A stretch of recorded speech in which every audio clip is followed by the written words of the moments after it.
distinguished speaker with us, Dr. Kamal Bawa. He is the founder president of the Ashoka Trust for Research in Ecology and the Environment.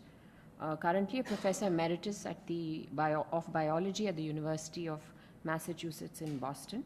He has extensive experience, more than 5 decades, with work in the Himalayas and the Western Ghats on a range of wide issues which cover biodiversity, conservation to climate change. Yesterday, I think we had a very good glimpse from Dr.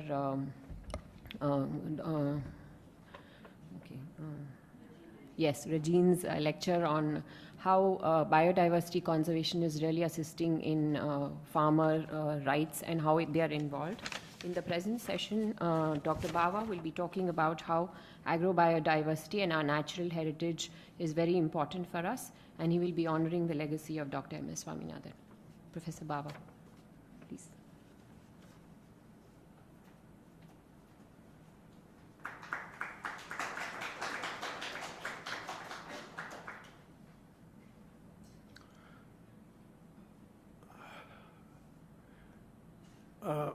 You might wonder what is on the screen. My first experience with biodiversity was in the eastern Himalaya, and what you're looking at is Kanchenjunga and a species of rhododendron arboreum, which represents our tremendous biological diversity in India.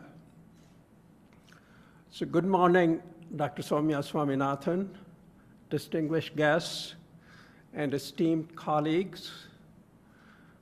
I'm just so delighted to be here, to have this privilege to speak in honor of Dr. M.S.Swaminathan. I first met Dr. M.S.Swaminathan in 1968. He had come to deliver a lecture at a conference in Washington State University in Pullman. And I was, at that time, a postdoc at University of Washington, a different university in the same state, in Seattle. We were together at the same conference on radiation and plant breeding. And Dr. Swaminathan awed the audience by his masterful summary of the conference and the way forward he outlined for the conference. On the way back to India, he stopped in Seattle, where I was at the University of Washington, and we had lunch together. And since then, we kept in touch with each other. Our bonds grew stronger. In 90s, when I was trying to set up eatery in Bangalore, and I frequently sought his advice. He was very kind and considerate with his time, and he also served as an advisory council on the advisory council of A-Tree. Both A-Tree and MSSRF have common goals, and I'm just so thrilled that recently both organizations have signed a memorandum of understanding and are looking at opportunities to work together.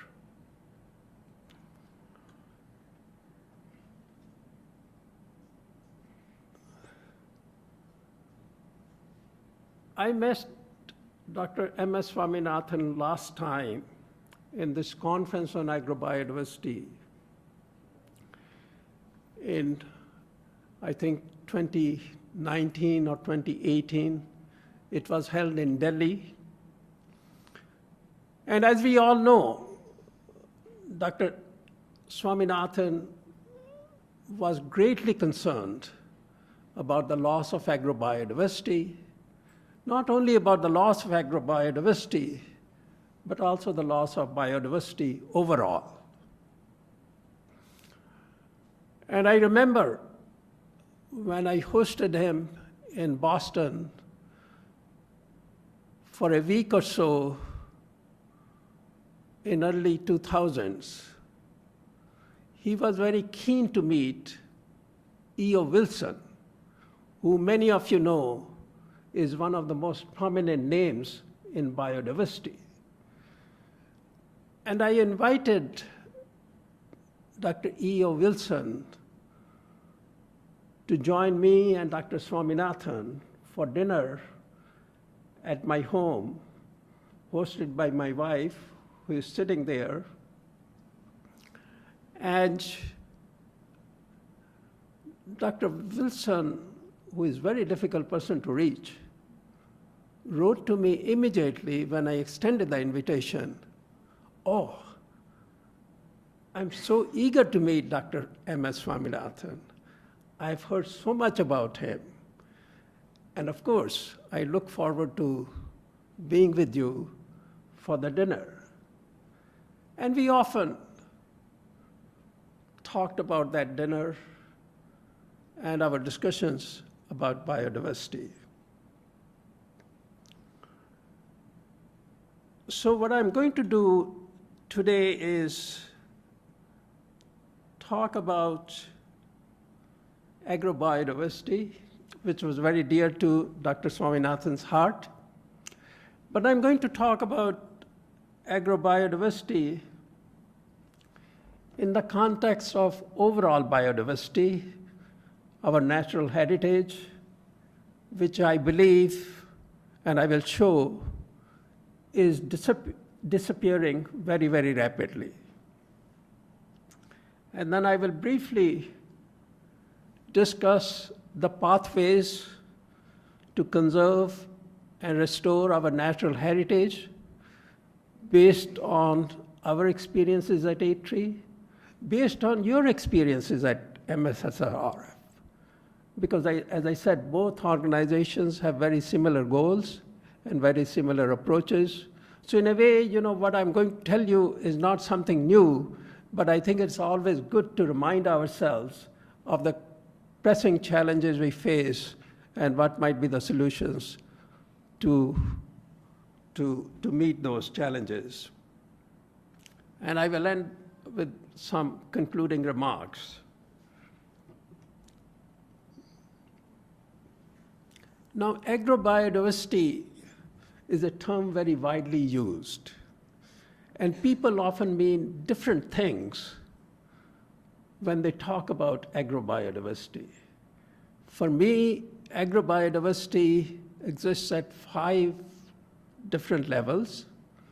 First, at the genetic level, there is diversity of crops in a farmer's field. At the second level, there is diversity at the species level in the form of different crops grown by the farmer. At the third level, there is biodiversity around the farm and in the farm too, in the form of other species. Some might be semi-wild, some might be cultivated, trees of different types, forage plants, and other plants. And then at the fourth level is the biodiversity in the surrounding landscape. And finally, at the fifth level is biodiversity in the larger landscape in another, we might call different agroecological zones. So I think when we talk about agrobiodiversity, we must be very clear what level we are talking about. But I think the point I want to make here is that agrobiodiversity is one part of the overall biodiversity which we find in the landscape. There are 3 key issues in agrobiodiversity. One is the biodiversity-based agriculture, which we call generally as regenerative agriculture, organic agriculture, natural farming, and so on and so forth. There are differences, but that's the general term which might cover biodiversity-based agriculture. The question is about the performance. How does the performance of such systems compare with the performance of conventional agriculture? The second question is scale. At what scale we can have these alternative agroecosystems? And finally, there's the question of what policies and institutions we need to foster agrobiodiversity in our agro landscapes.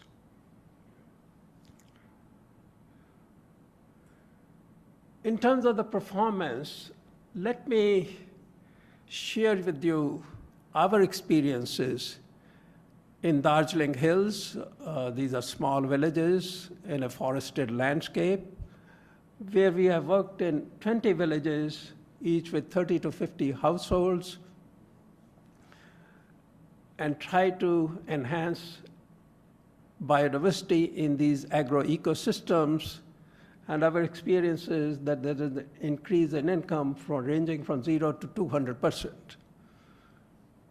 with an average increase of, say, about 25 to 30% over a couple of years. There was a recent study published in Economic and Political Weeklies 6 months ago by Ramesh Chand, who's a very well-known figure, and they showed that during the last 5 to 7 years, the most productive agroecosystems have been those where agriculture has been integrated with horticulture and fisheries. And then finally, I think there is considerable evidence coming from the Andhra Pradesh agroecosystems where some sort of natural farming has been practiced at a very, very large scale. And that evidence also indicates that these complex agroecosystems perform equally well, if not better, than the conventional ecosystems. But more recently, my colleague Reinmar Seidler and I have argued that we need really, on the left-hand side, as I show, is there a pointer? That we need institutions and policies.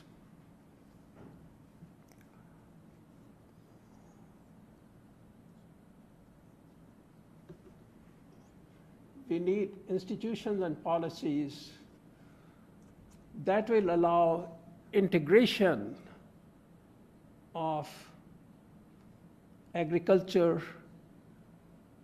and other sectors dealing with wild biodiversity.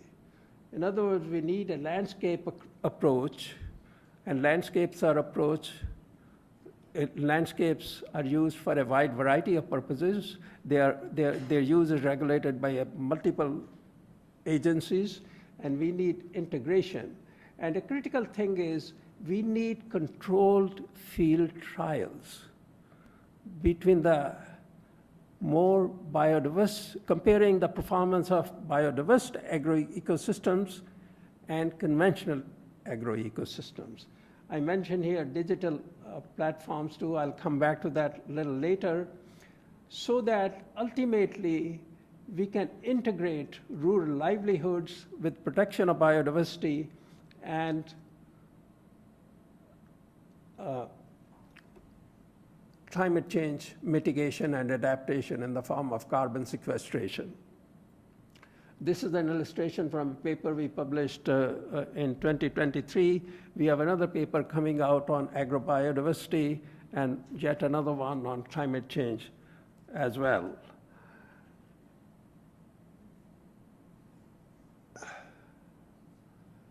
So now let me shift to overall biodiversity, the wild biodiversity with which Dr. Swaminathan was equally concerned.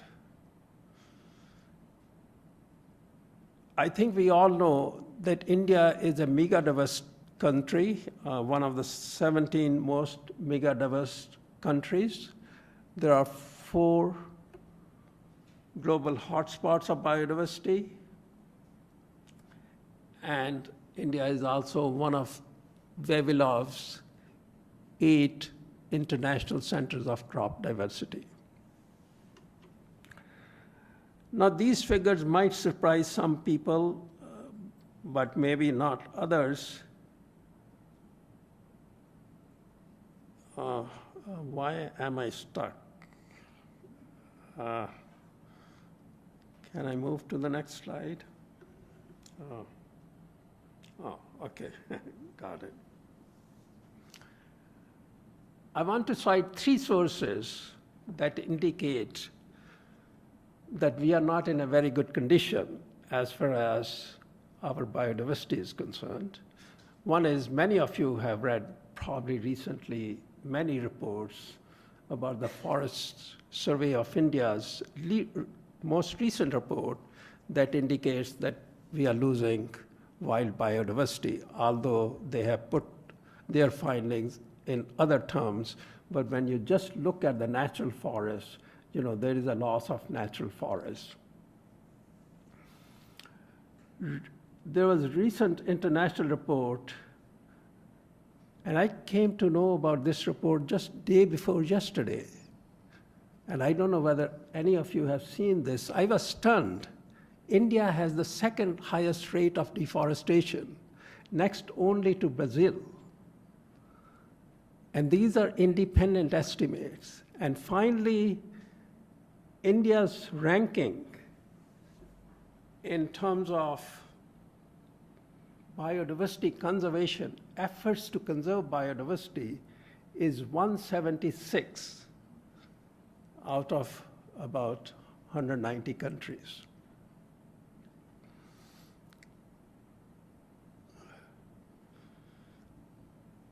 So what is the way forward?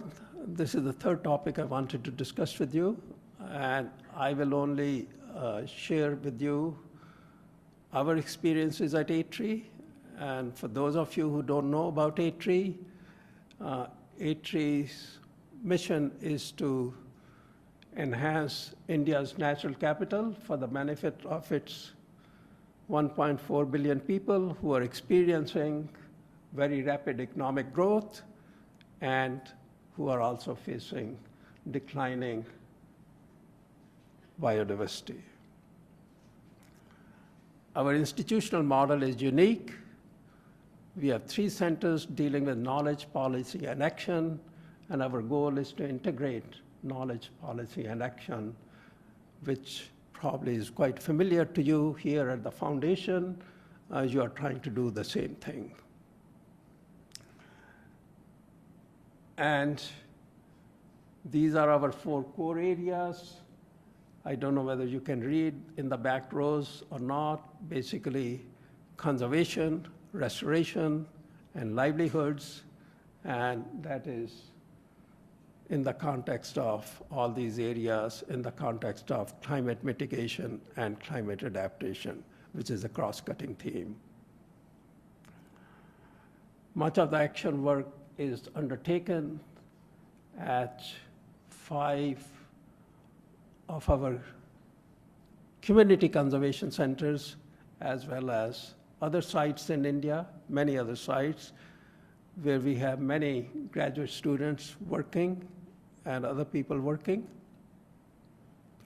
And I should mention here, we also have a graduate program, interdisciplinary graduate program for master's and PhD students. So far, we have graduated 50 PhDs who are now working in universities across the world, I would say, and NGOs across the world. Our latest initiative is the Himalaya Initiative, and I will talk about that a little bit later.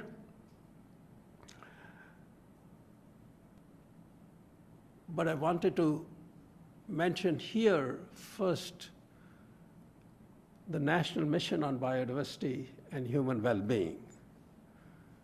This was an effort we undertook about 6 years ago. We brought together about 4 or 5, I would say 5 to 6 institutions to form a biodiversity collaborative, and we submitted a concept note for a national mission, very ambitious national mission on biodiversity and human well-being to Prime Minister's Scientific Technology and Innovation Committee. The committee endorsed the idea of the mission. The principal science advisor to the Government of India provided us support to develop a detailed proposal. We did that for about a year and a half. It took very wide-ranging consultations nationally and regionally. And unfortunately, the mission is still lying in limbo, but we are proceeding ahead. And I think many other organizations are proceeding ahead with the 6 or 7 goals we had outlined for the mission. The first goal was going to be a very ambitious effort to really map the life of India. And the second goal was about conservation and restoration, and I will come back to restoration in a minute. Agrobiodiversity was another component of the mission, followed by biodiversity, climate change, and biodiversity and health. And I know Dr. Swaminathan, Dr. M.S.Swaminathan has taken it really lead in terms of efforts to promote the concept of One Health, and very much needed. And we are really glad that we are finding more and more people who really sympathize with that notion that this is a very important area for all of us. And bioeconomy, and then of course capacity building. I think in terms of the restoration, I wanted to mention the urgency and the severity of the problem. We need to restore 30% of our land, 40% of our wetlands, and 70% of our rivers. The challenge is huge. And what is the A-Tree's approach? We are working in many, many different landscapes, but what distinguishes our approach is that it's a very rigorous approach based on research and technology adoption. More importantly, the solutions we seek are formulated in consultation with various stakeholders, and these solutions have a component on policy work as well as an effort to develop a very rigorous monitoring and evaluation framework.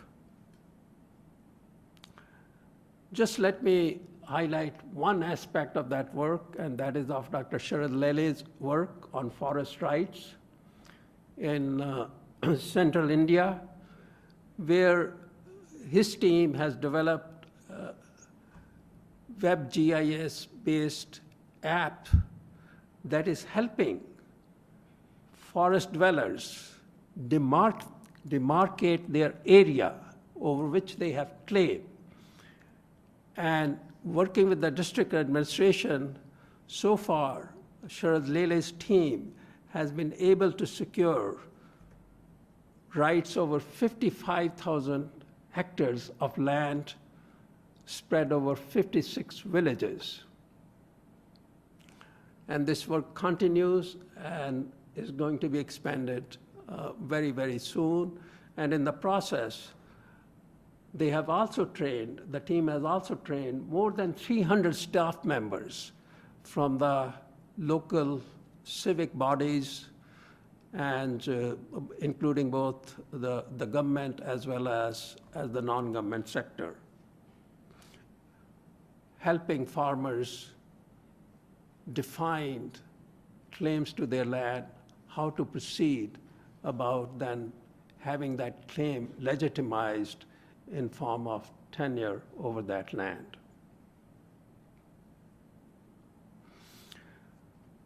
And finally, let me talk about the Himalaya Initiative very, very quickly.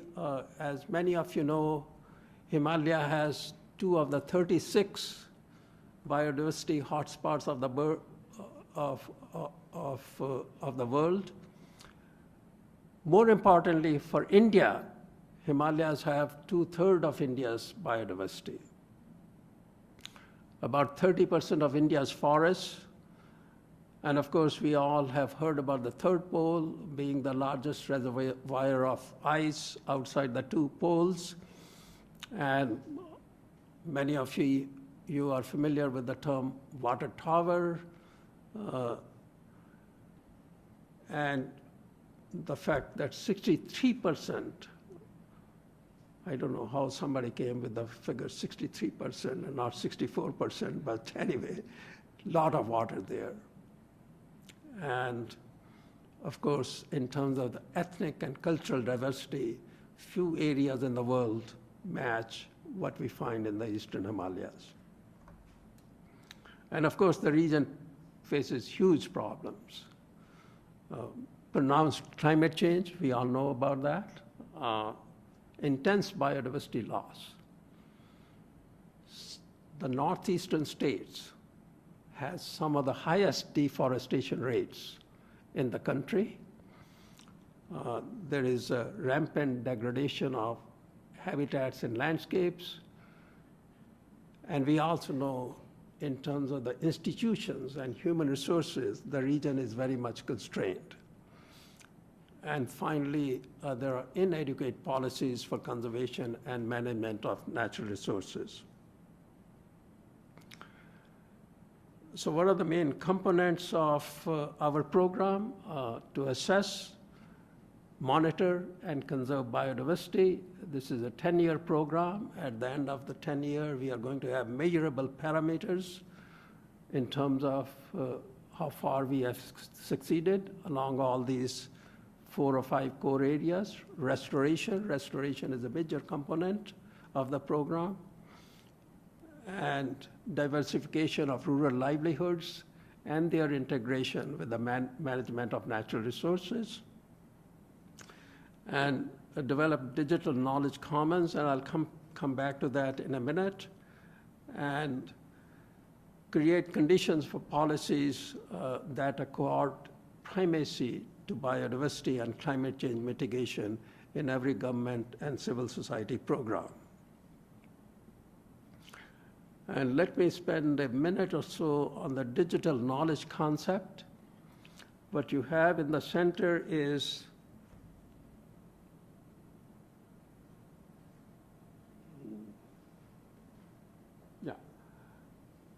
the stakeholder. This is a whole landscape. In the center are the stakeholders, local communities, local implementing organizations, citizens, and others. And then we have information. How do we build a digital base of information related to local biodiversity, ecosystem services, weather, markets, government programs, agroecosystems, cropping patterns, livestock, and other parameters. And how do we develop a web-based application so that people have access to all this information? It's a major effort, and we'll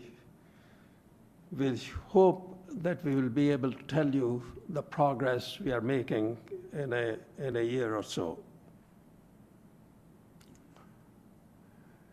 And I think what I'm going to do next is, I'm almost at the end. 11:46, okay. I'm not doing that bad, okay. I'm going to end my talk with some comments, but before I present those comments, I'm going to show you 2 videos or 3 videos. The first video shows the basic exploration and discovery work A-Tree is doing. And the second video is at the other extreme, some of the practical work and action-oriented work A-Tree is doing in terms of land rights. And the third video is in general about A-Tree, what we have done so far. And then I'll come back to my concluding comments, and I'm going to pass on this video presentation to the team there so that I don't mess up the things here at my end.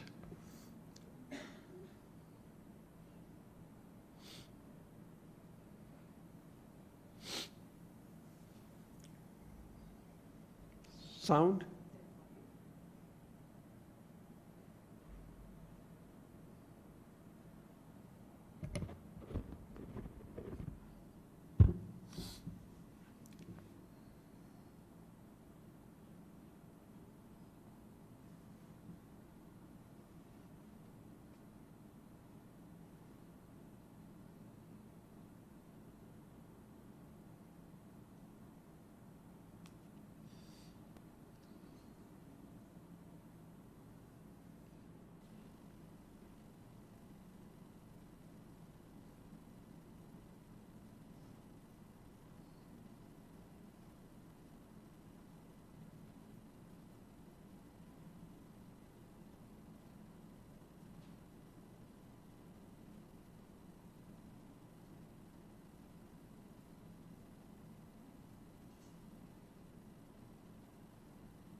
Should we do it here?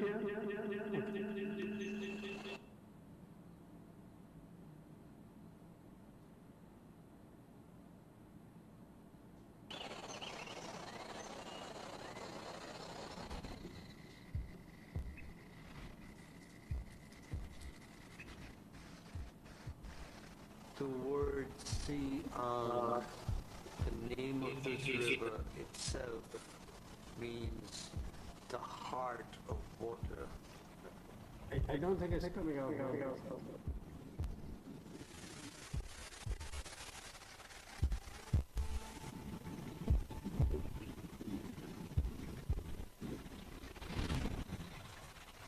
There are many stories that need to be told in order to protect the sanctity of this landscape.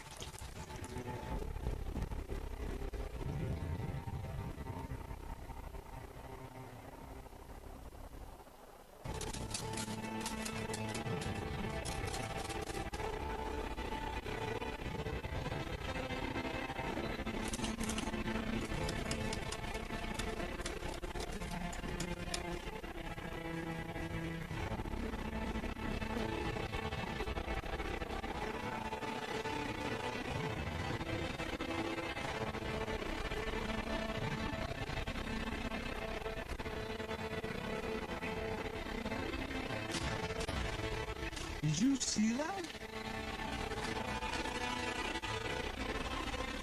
We're looking for new species, we're looking for new data, we're looking for new behavior, we're looking for new natural history and new ecology. We're looking for new things because no one has explored this yet.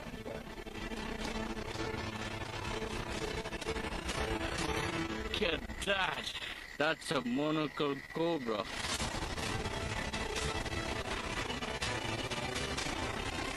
Got it? Yeah. Possibly 2 or 3 new species.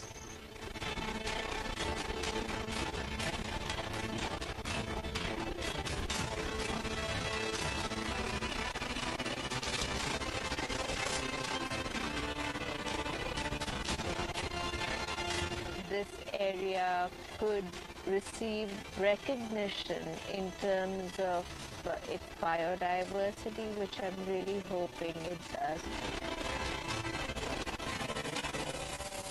In 5 years, with the rate at which they were felling trees, I don't think much is going to remain. Tragic truth about these forests is how much we're losing before we even know what's here.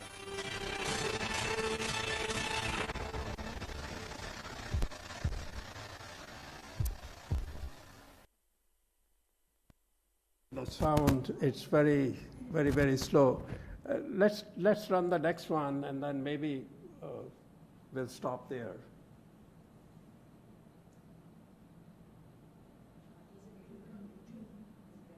Hmm? Yeah.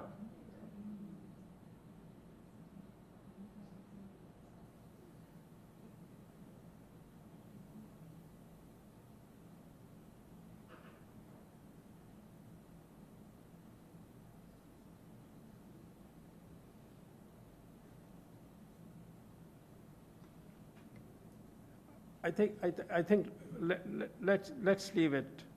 Let's move on.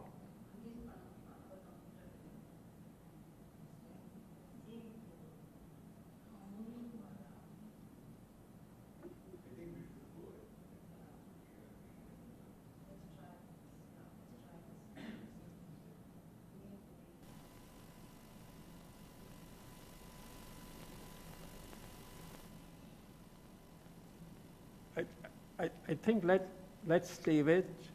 Can you help me? Can I get back to the slides? Yeah, okay. So just what I wanted to conclude was with some thoughts. Our goal by 2047 is to be an economy with a GDP of 30 trillion. Okay. Currently, we have an economy of 4 trillion, and our natural capital is estimated to be 15 trillion.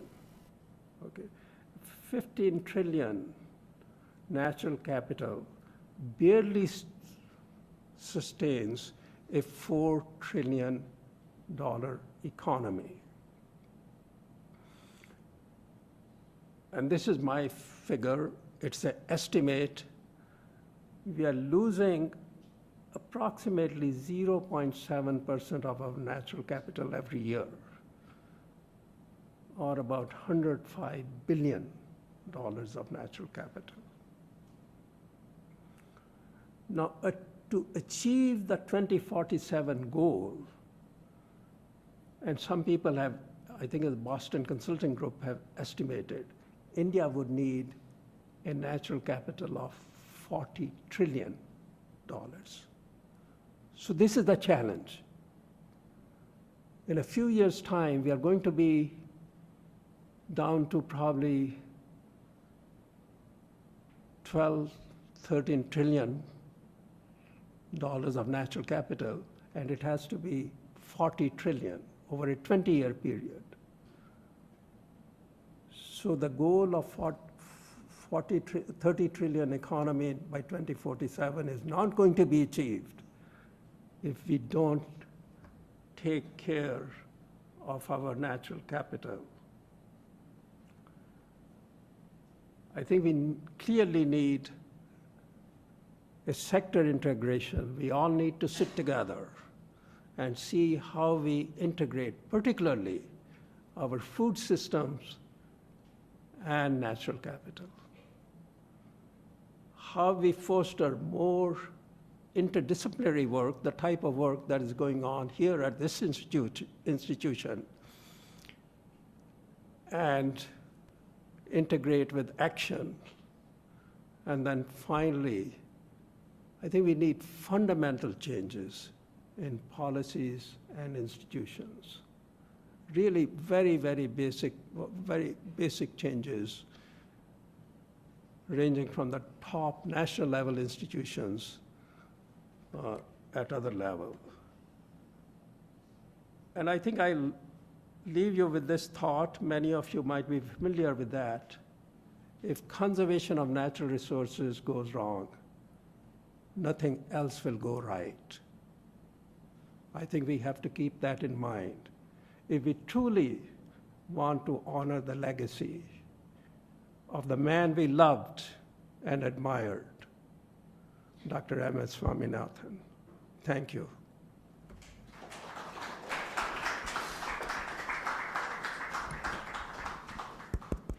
Thank you, Dr. Bawa, for so beautifully highlighting what A-Tree has done over the so many years and the synergies between what A-Tree does and what MSSRF also does. So are there any more questions here in the audience? Also online, you may please type in the chat box.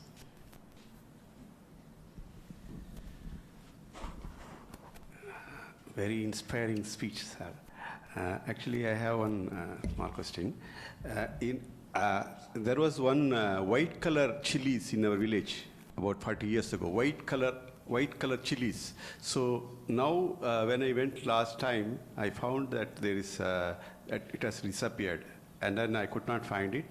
And then I inquired. They told me that because it's very, very low yield, we could not survive. So how do we handle this conundrum? Because poverty is stitching. So when the stomach is speaking louder than our mouth, what do we do? I think you just remind me of the last point I made. You know, how do we alleviate poverty? It's basically on agriculture, and I use the broader term food systems. And we cannot, we certainly cannot take care of our natural capital unless we really address the issue of livelihoods of people. And that's why I think if you look at the programs of institutions like A-Tree and MSSRF, in a way you could say livelihoods is the main component. And we are looking through the livelihoods lens, the way to restore and conserve our biodiversity. And thank you for highlighting that very important point.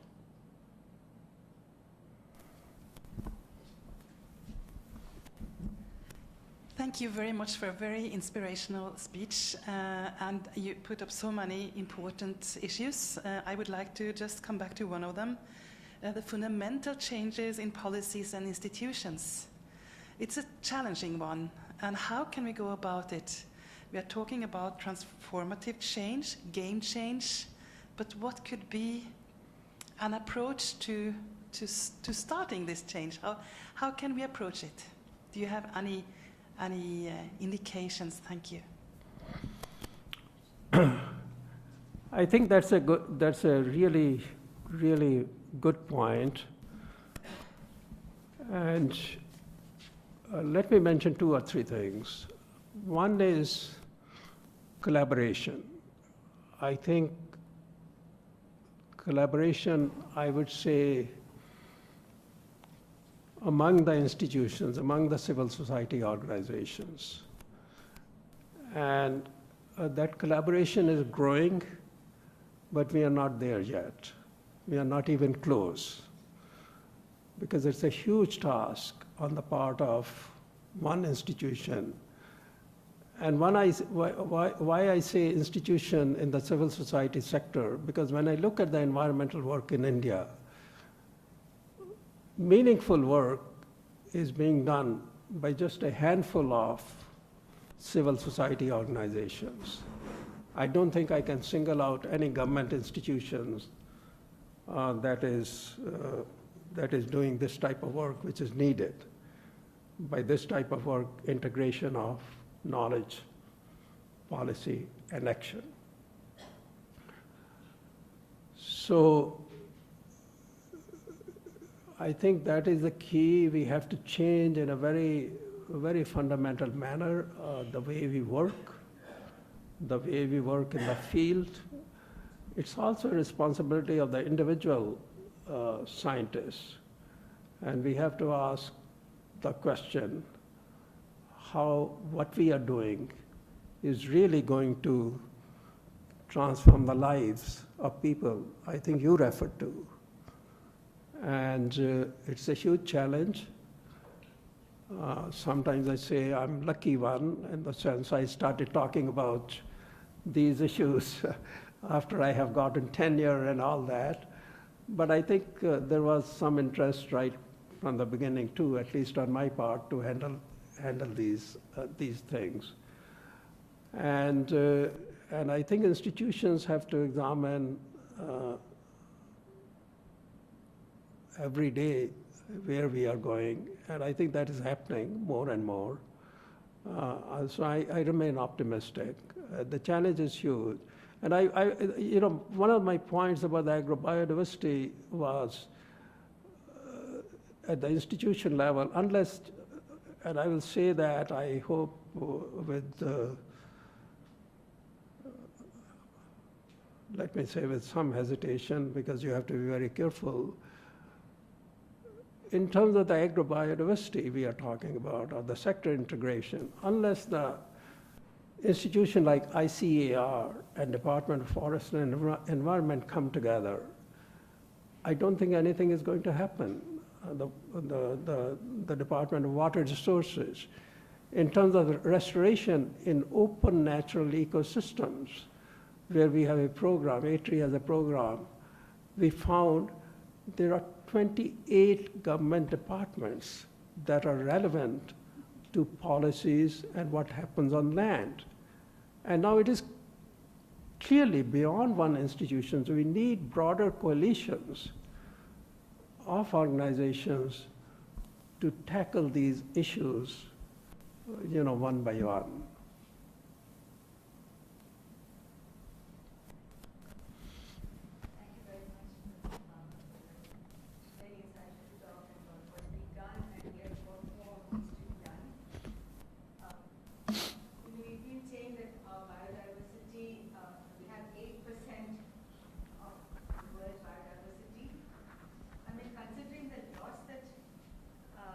Is now happening.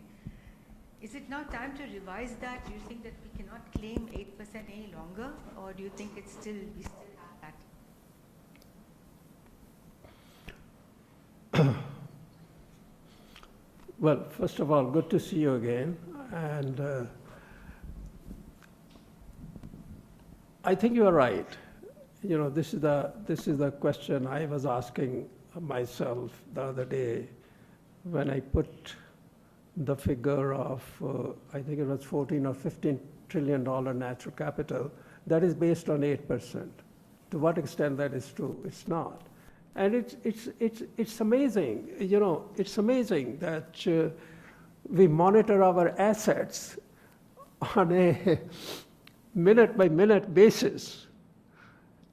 But our most precious asset, we don't have any system of monitoring. Which is up to date, which uses latest technology, and which is much more frequent. I mean, technology is now available, that you can do that on a 6-monthly basis, if not more often.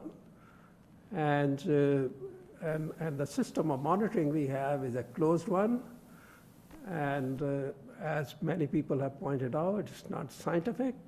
It doesn't take into account the latest methods. And that is one thing. I think one thing for all of us to come behind and say it's not. We have to do something.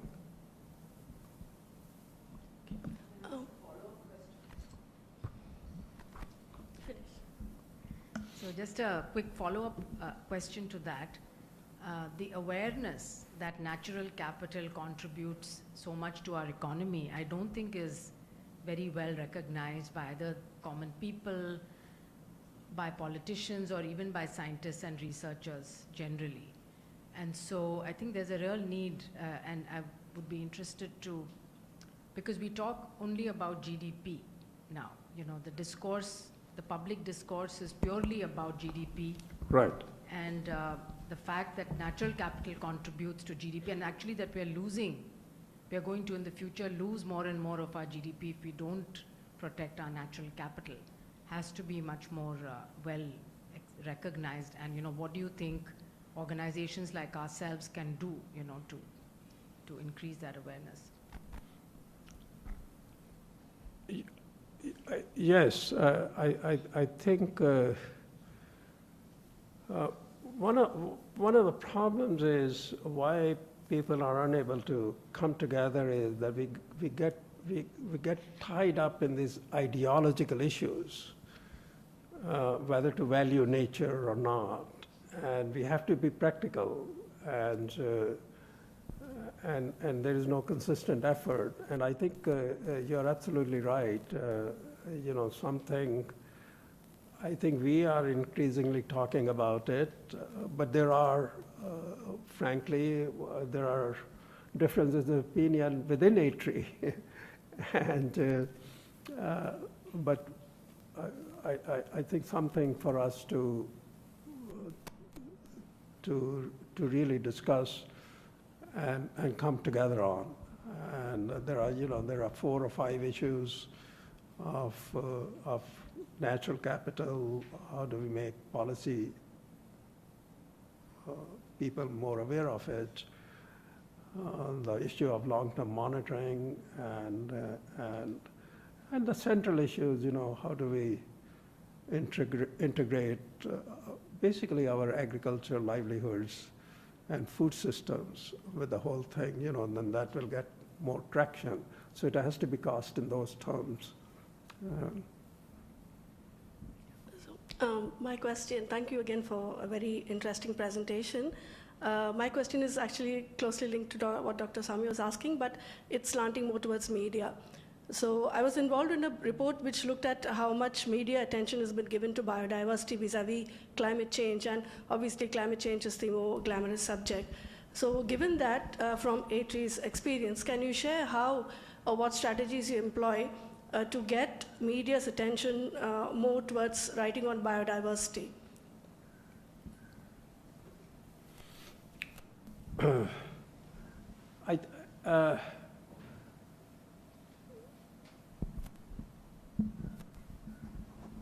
Well, there are several things happening from A3's perspective. I think, first of all, we have now a fairly strong communications unit who is putting out stuff for the consumption of lay people as well as media.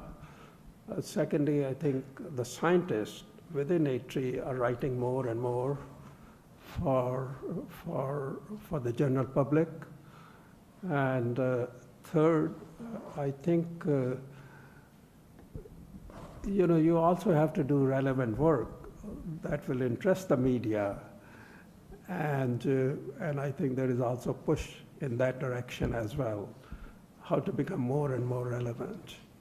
And it's a journey, and journey of continuing improvisation and continuing thinking about these issues. But these are 3 things I can point out to.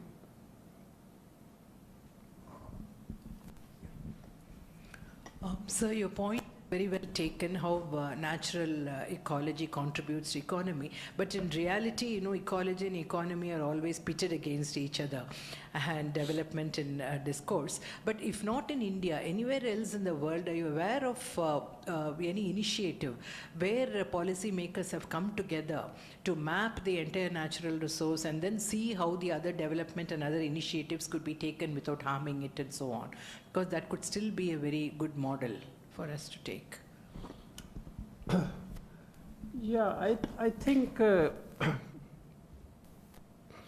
let me answer the question of coming together.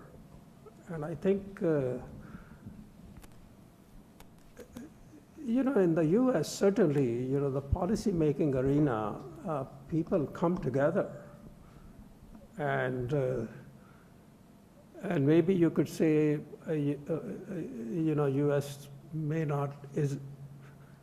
US is not a very good example, but I think in a way it is. I think if you look at the relationship between the size of the economy and natural capital, I think we will find that in economies that are very robust and very strong, in those economies there is also quite a bit of natural capital, there is also good governance, there is also good policies. And for example, in the US, one of the major policy-making institutions is a National Academy of Sciences. National Academy of Sciences was created for that reason. And National Academy of Sciences and National Research Council, and I've been associated with both, and in preparing several policy documents, we have a system, and those reports are taken very seriously by the government, by the Congress. And I think we very much lack. When we look at the national academies in India, I don't see them playing any role in the policy arena. And that is perhaps one thing, which people have to think about. So to answer your question, there are examples of, people coming together and having a very systematic process of policy making. But I would agree with you that they come largely from the West. I think, on the other hand, we can also look at China. For example, China, and I follow the developments there very closely. There is efforts to conserve natural capital. There are efforts to really assess what is happening to our ecosystems. I'm aware of a study which was done just 3 years ago. It involved more than 50 to, actually, I think it was about $150 million of a very good study to assess China's ecosystems. So it's not necessarily the developing countries which are following that. There are other examples too. Yeah, so one more last question. Rajesh. Thank you, Professor, for that wonderful thoughts. So this question is related to one of the earlier reflections, saying that around 28 departments are there working on for the conservation activities. So the country has been very good in prioritizing the conservation strategies, defining conservation locations. There are different terminologies that we can use: biodiversity hotspot, agrobiodiversity hotspot, Ramsar sites, globally important agriculture heritage systems, then UNESCO heritage site. So I was trying to list them down. And also the National Biodiversity Authority has a plan for biodiversity heritage sites. So each of them are with separate departments. So how can we bring that kind of harmony? Professor Swaminathan was always concerned about the harmony in action, not just between the departments, but also with people and communities. Thank you. Yeah, I think all these efforts are very worthwhile, and they must continue, and they would continue. But I think the point is, which is partly also implied by you, how do we know the action we are taking are resulting in curtailing the loss of biodiversity? I think that has to be the goal everybody has in their mind. Whatever heritage sites and so on and so forth, are they just cosmetic, or are they really going to curtail the loss of biodiversity? Or are we going to monitor that once we establish heritage sites, it's going to lead something?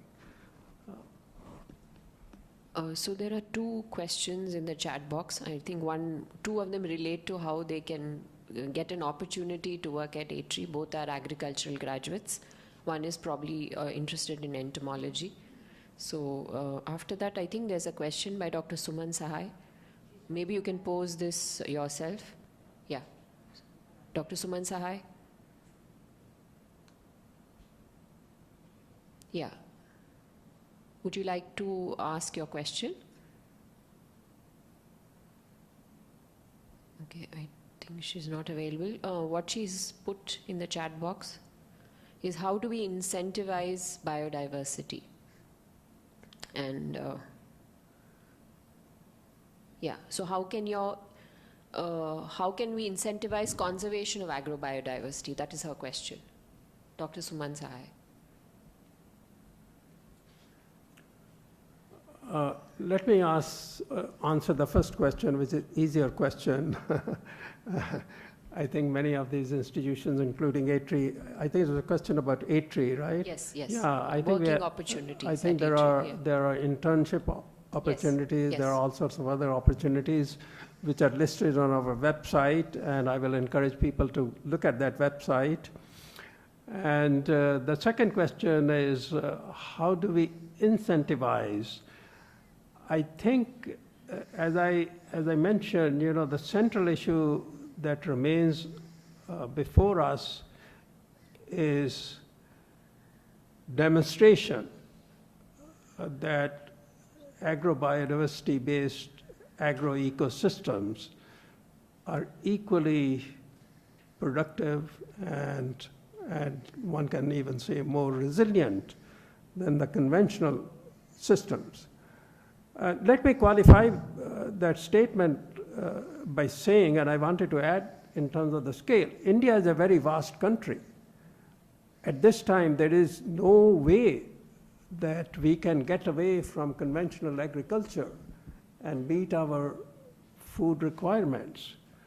We have to continue, but I think increasingly and gradually we have to look at our ecosystems, and especially in areas that are very rich in biodiversity. And I showed you the slide that actually came from Arunachal Pradesh, defining various levels of biodiversity. And these systems are being still practiced in many parts of the country, and we have to see, how we can enhance these systems, how we can work with the people there. And the question of incentives certainly comes up there as well. But once there, I think it is demonstrated, as our limited experience in Darjeeling Hills indicates, people will adopt those systems and retain those systems. And so that is one way of incentivizing in the long term, because I think it's the farmers that have to be convinced. And it is the farmers who must receive these incentives.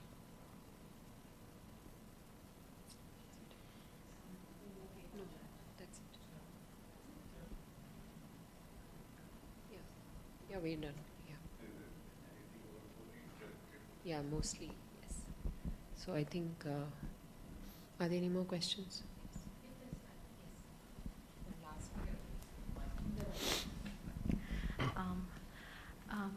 Professor, thank you so much for your talk. I was wondering, since you talked about how civil society has been doing a lot more than government agencies, can you speak to the recent civil society, people-led movements in this arena that have inspired you from both in India as well as other parts of the world? I didn't get the last part. Could you repeat that again? People-led movements that are focused on environmental conservation, biodiversity, both in India as well as outside. Got it. Yeah, I think in my experience, certainly the movement is actually in India is very strong, and I think we all should be very proud of. I think the work you people have done here at this institution, and I certainly am very proud of the work people have done at ITRI, other organizations, Nature Conservation Foundation, and so many other organizations. I think the movement is also, these movements are also fairly strong in parts of Latin America and parts of Brazil. And it's very unfortunate because of the linguistic barriers that we can't interact more with our colleagues and organizations in Brazil. And and other parts of Latin America and Central America. I think they're not really that strong, I would say, in many parts of Africa, and they are also not that strong in many parts of Southeast Asia. And I think from that point of view, I do feel that experiences from India become very relevant to many other parts of the world.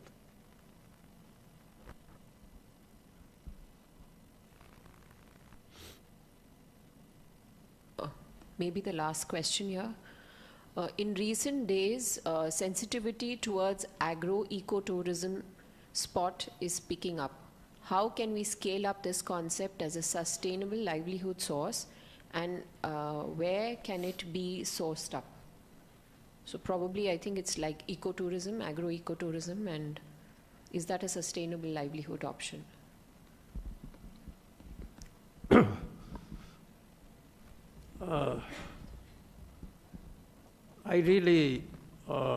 I know the trend is growing in India. I really don't have any first-hand experience with it,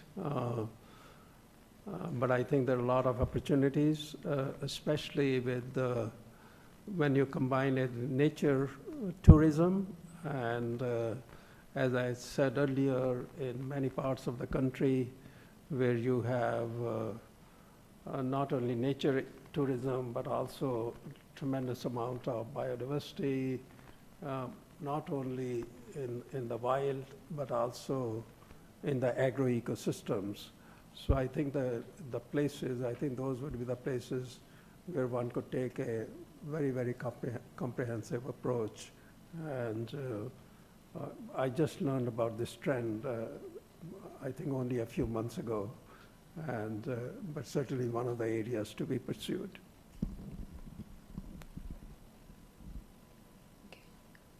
Just maybe the last question here, that's it. A quick question, sir.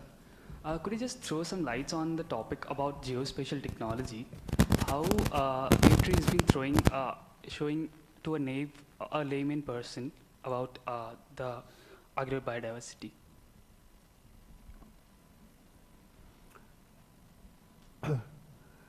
I think, if you're asking me the question, how one can use geospatial technology to highlight agrobiodiversity for the layperson, I would say it has applicability only at a very large scale, and where one can demonstrate some of the systems I have talked about versus other systems.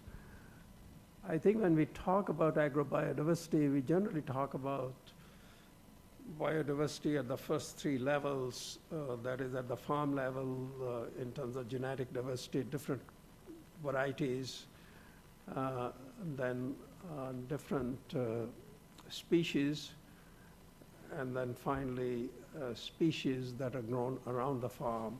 I think there one will have to go at a very, very small scale, and I'm not sure whether such capabilities exist at this time. I think they might be. It's not only we have to think about geospatial technology, landscape. I forget the term, but these Landsat images, but we can think of other images too, aerial photographs and all that. They can demonstrate. I think it's a question of what you want to demonstrate. But something, we should be thinking about. And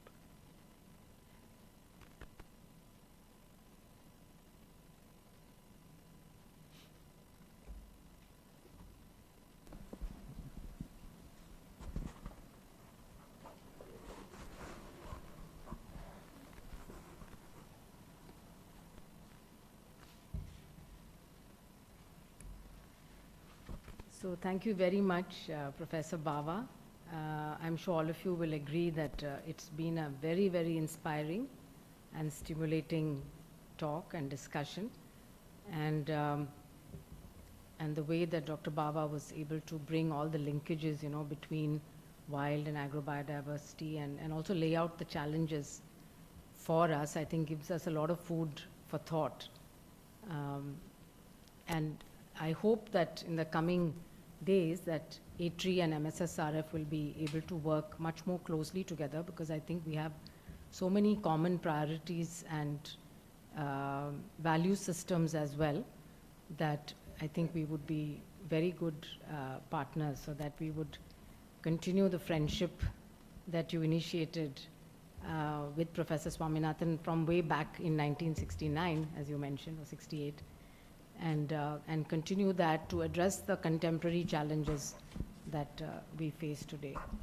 So, and thank you very much, Mrs. Bawa, also for joining us today, and for the audience, both in person. I think we had a good online audience as well. Of course, this lecture has also been recorded, and with your permission, we will put it up on the YouTube channel, so that those who could not watch it live will get an opportunity to do that later. So once again, thank you very much, and we hope to stay in touch with you, Professor Bawa. Thank you.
The word sea